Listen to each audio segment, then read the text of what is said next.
Hello and welcome back to another video. It is your boy Chungus, coach of the one and only Cape Cod Comfies, and we are here for a little something different. I hope you guys have been loving the low tier content I've been uploading with the Forge, but you know, that's not a traditional league really. What I got for you today is a draft analysis, as I am a proud member of the Johto's finest Pokemon Major League, JFPML community, for short. The draft just finished. We got a long season ahead, so I wanted to show you guys my journey across this season. Maybe you guys can get to see and learn a little bit more about a more regular drafting format, a little bit less restricted, with, you know, mega Pokemon, with all sorts of high tiers. And I think it's just wise to just get right into things. So I'd say the main thing that sets Johto's finest Pokemon Major League apart from other leagues is this is a cut moves allowed league. So what that means is a large number of moves in the game were cut out for Sword and Shield. That is not the case here. Those moves are back, so that means Hidden Power is back, Pursuit is back, Return is back, Signal Beam, all that stuff, which greatly changes the sort of scope of things. It makes some mons significantly better, some worse. It'll be interesting to see how it affects things. Our pick was 11th out of 16 people, which is a pretty awful pick.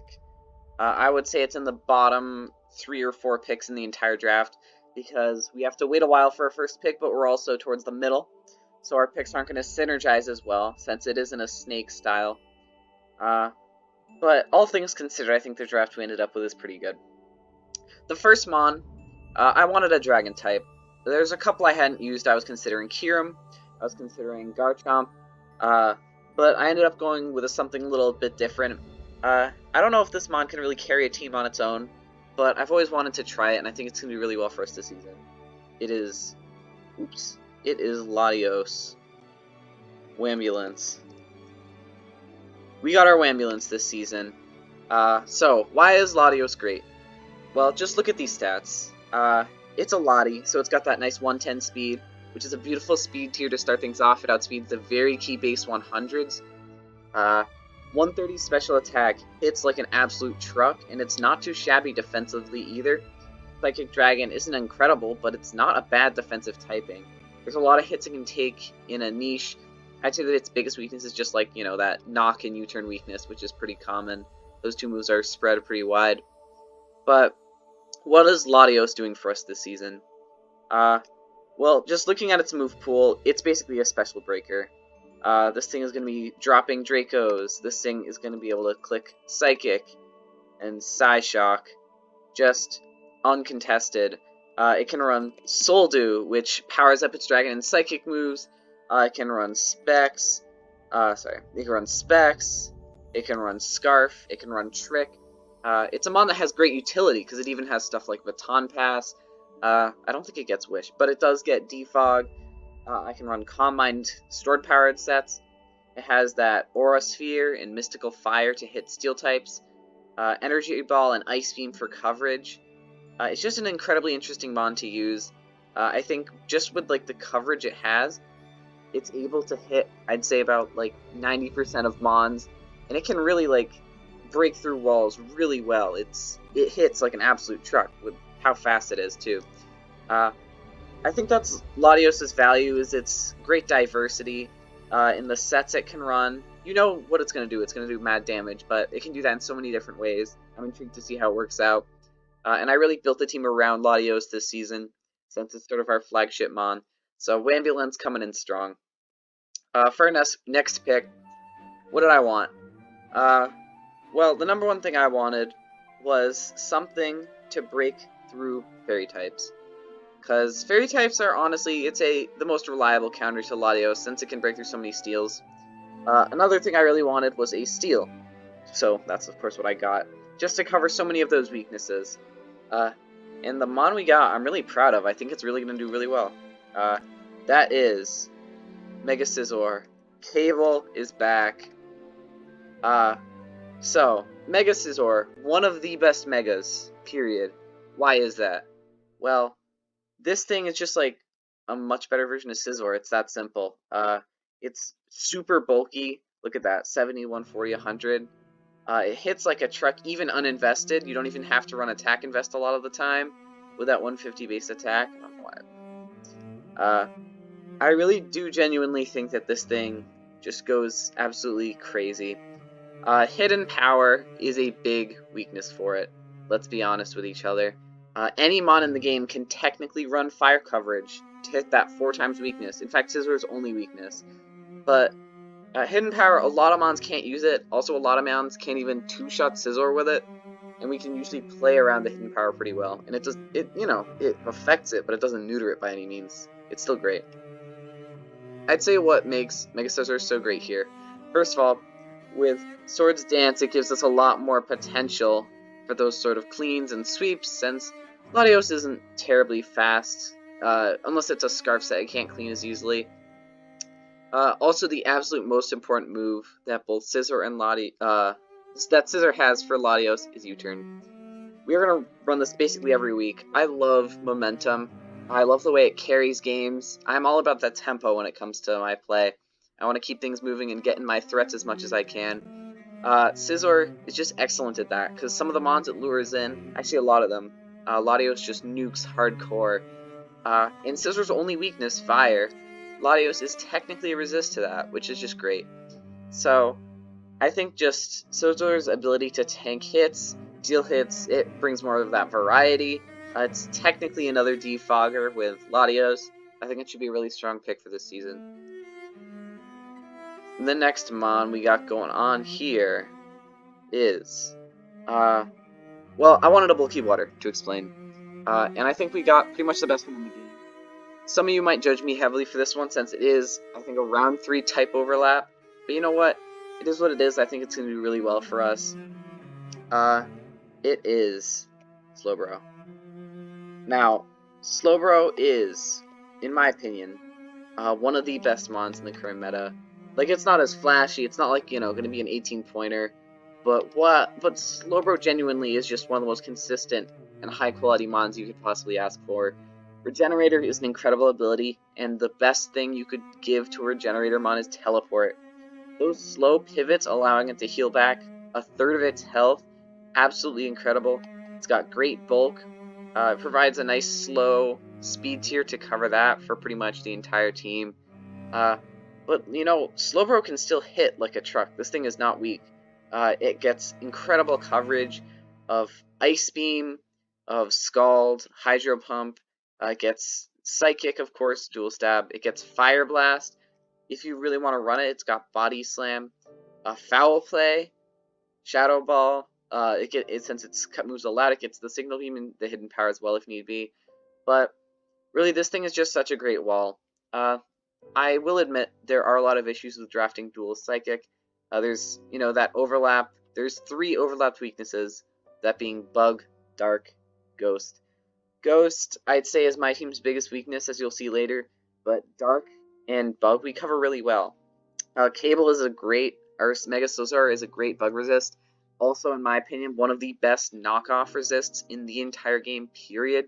Like, Mon, it takes those knocks so well with its defense stat, and it threatens Darks incredibly well.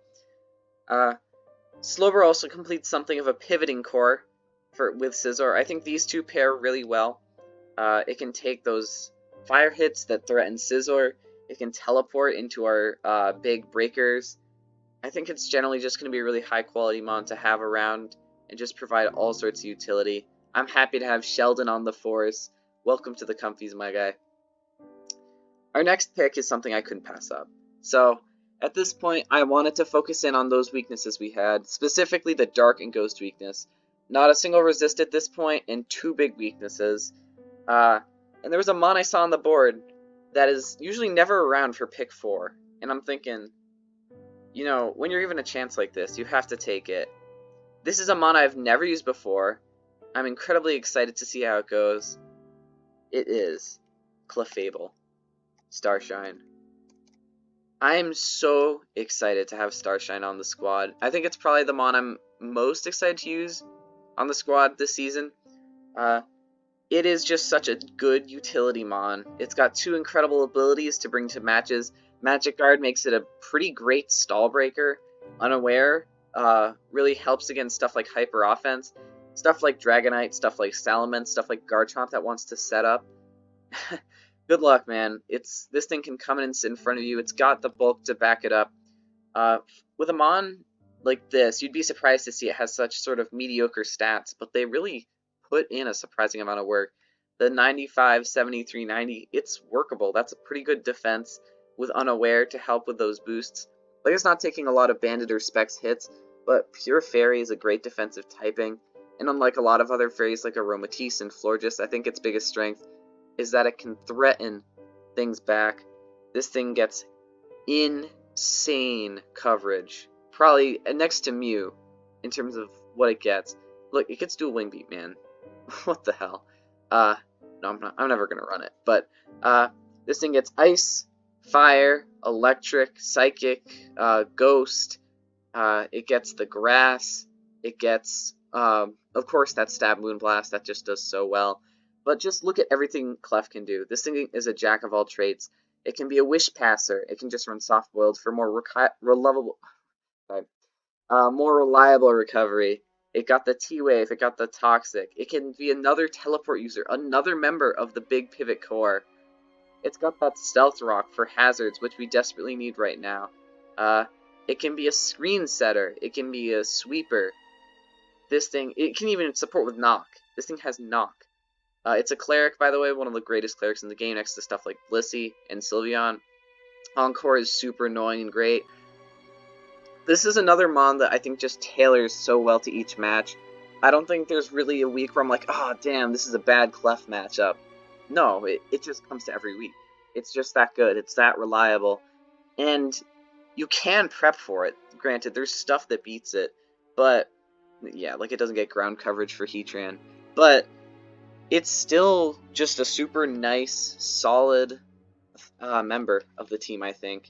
And this top 4 of Clefable, Slowbro, Cizor, Latios, if you even ignoring Latios, just Cizor, Mega, Slowbro, Clef, I think that's enough to carry us this season. But no, of course, we gotta have more. We're not stopping here. I'm going straight to the top. Okay. So, our next pick. We're on to pick 5. We're starting to shape our team a little bit. I'm thinking about what I want. And we have a bit of an interesting pick. Some of you may be surprised to see it. I'll be honest, I would have taken this mon a lot later in the draft normally, but I was sort of doing a thing on the side with a friend, and it led me here, and I'm perfectly fine having it. I think it's going to do great for us.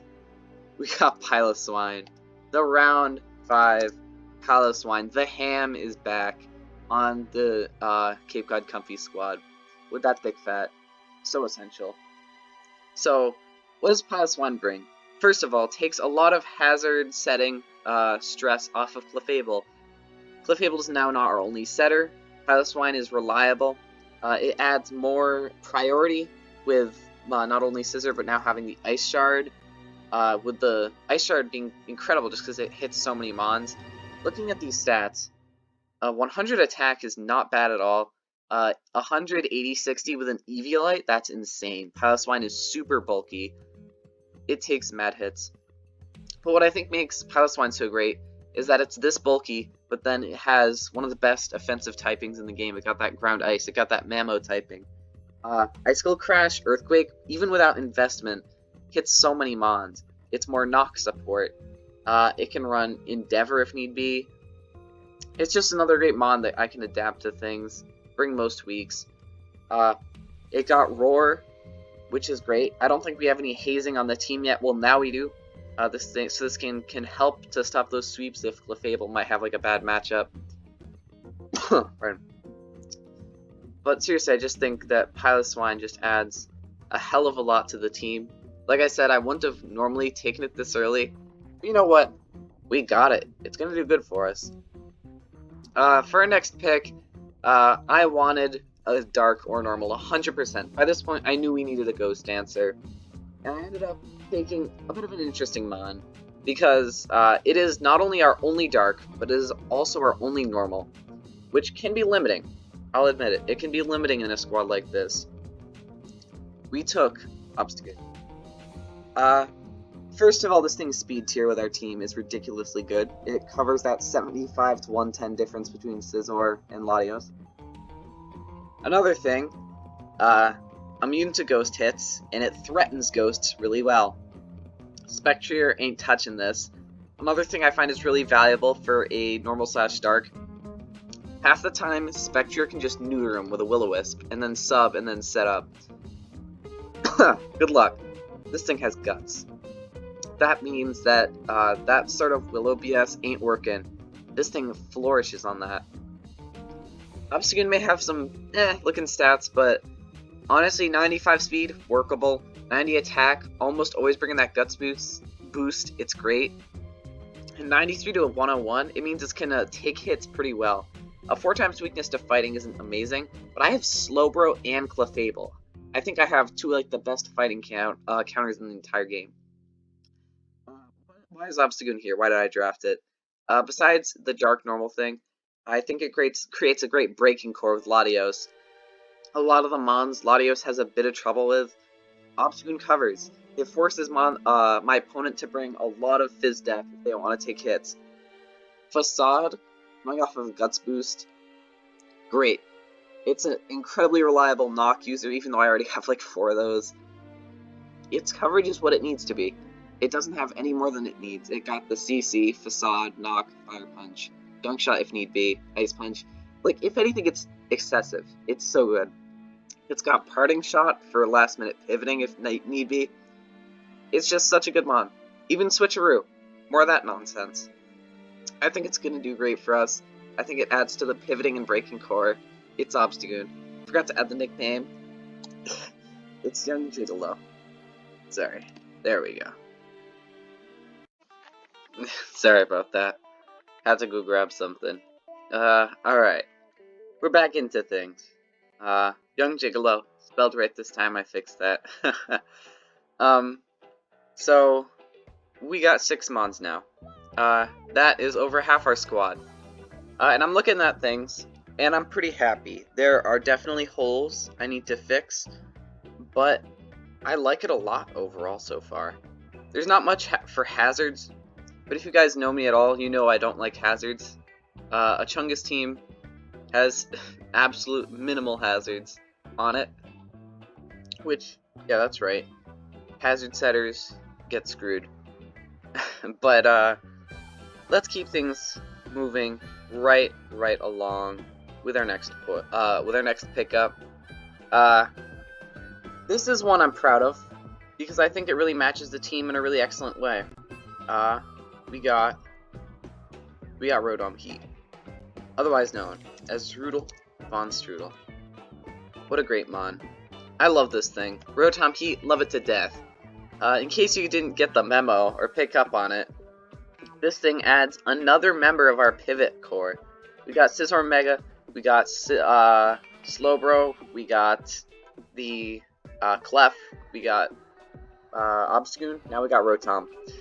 This thing is such a good pivot. It's a great defogger. It can set screens really well. It's also, in my opinion, a pretty decent special breaker. Nasty Plot, plus this thing's dual stab is great. Electric Fire is such a poorly resisted dual stab. Additionally, this thing has both Willow and Toxic support, plus Hex if it wants to run it. It's just got the greatest stats. You know, Rotoms just have great stats. The HP could be a little higher, but you know, the speed tier mends the 20 speed gap between Obstagoon and between Cizor. It's got the special attack to back up its hits, but it's also nice and bulky. The Fire Electric dual typing plus Levitate is great defensively.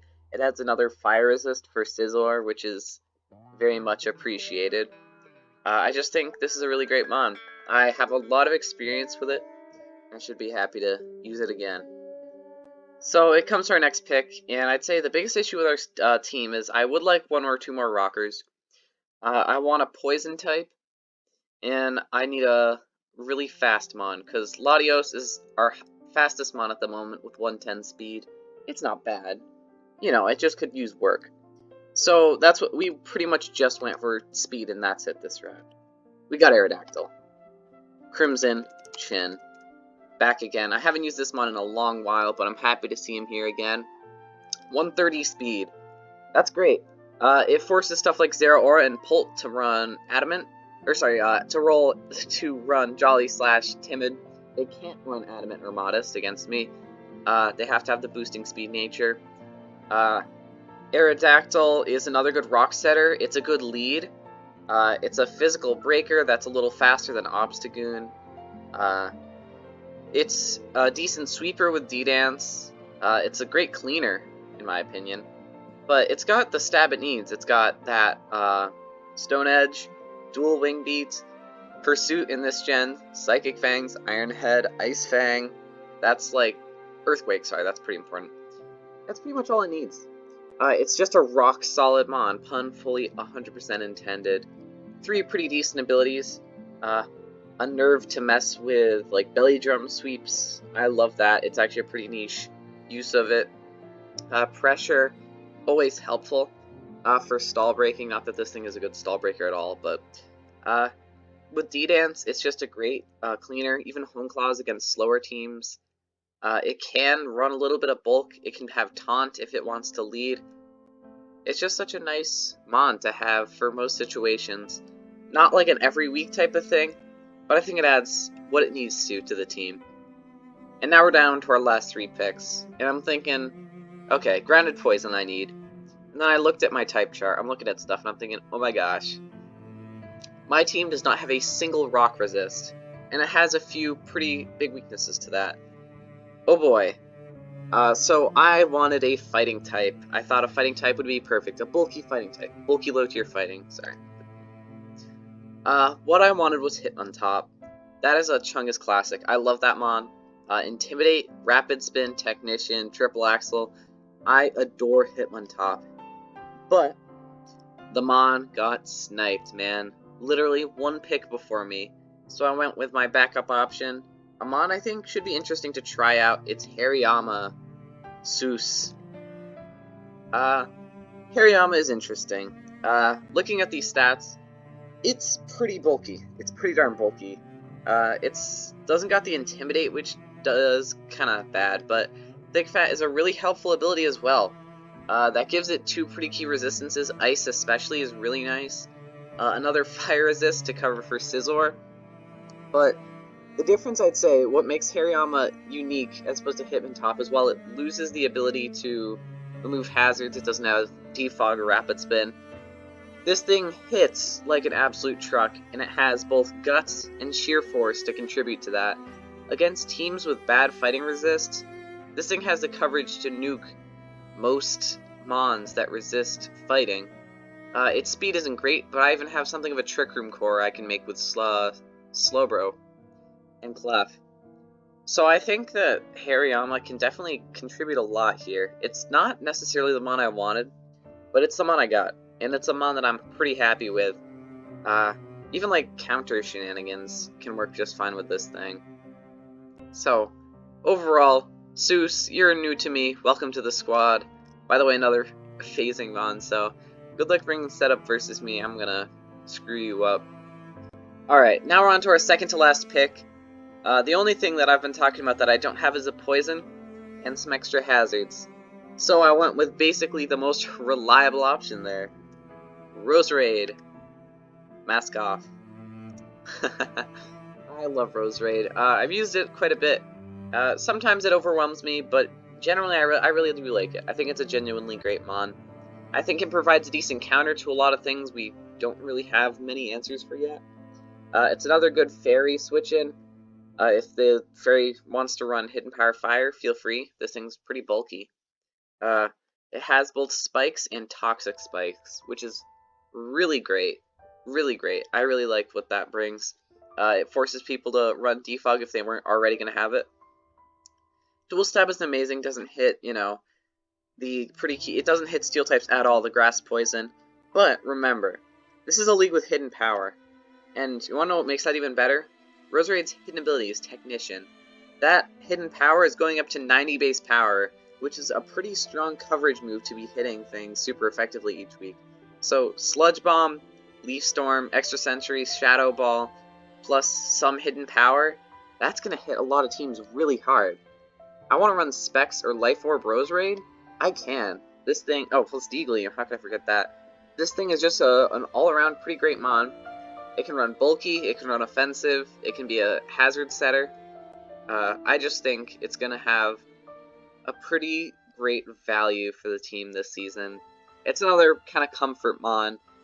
You'll find that this season I'm kind of drafting stuff I'm pretty comfortable with, or something I haven't ever touched. Like, there's no mons that I haven't used one way or the other. Meaning, like, there's no mons that I've used, like, once and I'm kind of iffy on. Like, no, I haven't established thought or no thoughts at all on everything. Which I think is pretty good. Like, there's nothing that I'm trying to test out here, which, you know, it's good to test things out, but sometimes you just want to have mons you're sure about. And now we're on to our last pick. I'll be honest. I was pretty happy with my squad at this point. There wasn't really anything where I was like, I really need this. And I had a decent amount of points left over, and I was thinking, what do I want, and all this stuff. Ultimately, I went with something to fix the speed gap between Latios and Aerodactyl, the 110 to 130. So stuff like Weavile that got the 125 speed or a Talonflame cannot run that boosting nature versus us. And I got a mon that I think adds a little more benefit to the team, Inteleon. Otherwise known as our / nice guys. Welcome to the squad. So, what's interesting about Inteleon? Well, this thing is a pivot. It's got the U-turn. It's going to run it a lot of weeks. It's a great choice specs user. That 120 speed tier is perfect. 125 special attack is pretty great. And it's got flying, dark, ice, and water coverage, as well as ghost, sorry. It's just a pretty decent all-around kind of special breaker. It's got Ice Shard, which is a little weird. I don't think I'll ever run it, as well as Aqua Jet. I don't think Bandit Inteleon is a particularly good set. But hey, it's got 85 attack, you never know. But seriously, it's a simple mon. It's a 120 base speed mon with Haze, so that's more against setup, so all my homies hate setup. But really, Inteleon is one of the most basic mons on this squad. It kind of has one thing it does. You know what it's going to be up to when it shows to a game. It's just going to click buttons. Is Inteleon the most important? No. Am I going to bring it all that often? Probably not. But I think it's worth having it. And I can't think of much else in the tiers that were left that are going to add as much value to my team as this. So, thoughts as a whole on this team. I like it. I'm pretty proud of it overall. It's definitely not the best I've ever drafted, I would say. But I think it's a team that just plays to my strength. It's got the momentum. It's got the bulky offense with the breakers and the variety in sweepers. It's a team that plays to my love of this bulky offense pivot core, which is all I need in the end, you know? Possible flaws. I got a few repeated typings. There are a few mons. Like, I do have trouble with resisting Ghost, so I'm going to have to play around that. The raw bulk on this team isn't amazing. Neither is the raw breaking. Pretty much, I'd say Obstagoon and Latios are the two only, like, sheer, just, like, super, super strong breakers. You know, Hariyama doesn't really count there, in my opinion. Will those be crippling problems? I don't think so. I think this team is going to work just fine. I think I'm going to love this season. I think you guys are going to love watching it too. Week 1 is going to come out in the next 7 or so days, as well as my next Forge game. Leave a comment. What do you think of the squad? What do you think of the nicknames? You want to adjust any of them? You want to give music requests for my Johto battles? Go for it. Just, you know, say what you think, and drop a like while you're at it too. All of that's great for, you know, the oh-so-holy algorithm. But with all that said, I'll see you guys later. This is your second Chungus draft uploaded to the channel. I'm super happy to be here. I got another one starting up, I think, in like late December. So, we'll see. We'll see. I got a lot of plans for this channel. and I'm happy to anyone who's stuck around this far. You a real one. Peace.